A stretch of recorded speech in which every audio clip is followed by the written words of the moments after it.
नमस्कार लताताई. नमस्कार सरपंच. आज काय काम काढलं? ताई, तुम्ही मुलांना कुठे शाळेला घालणार आहे? सरपंच, हे बघा, मी माझ्या पोरांना मोठ्या शाळेत घालणार हाय. ते मी ठरवलं हाय.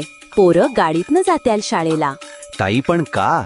आपल्या गावातल्या जिल्हा परिषद प्राथमिक शाळेत प्रवेश घाला. आपल्या शाळेत सीसीटीव्ही कॅमेरा आहेत, त्यामुळे मूल सुरक्षित राहणार आहे. जिल्हा परिषद शाळेत मुलांना मोफत पुस्तकं, गणवेश, बूट, सॉक्स आणि पूरक व सकस आहार दिला जातो. आणि महत्त्वाचं म्हणजे मुलांना आनंददायी शिक्षण दिले जाते. महत्त्वाची गोष्ट म्हणजे आता जिल्हा परिषद शाळेत या वर्षापासून सीबीएसईचा अभ्यास सुरू झाला आहे. म्हणून सांगतो, आपल्या जिल्हा परिषदेच्या शाळेत प्रवेश घ्या. काय म्हणताय काय? बरं झालं सरपंच, तुम्ही मला हे सांगितलं. इतकं सर्व जर आपल्या मुलांना मिळत असेल तर मी नाही घालणार मोठ्या शाळेत. हो तर, आपली जिल्हा परिषद प्राथमिक शाळेतील शिक्षण म्हणजे गुणवत्तापूर्ण शिक्षण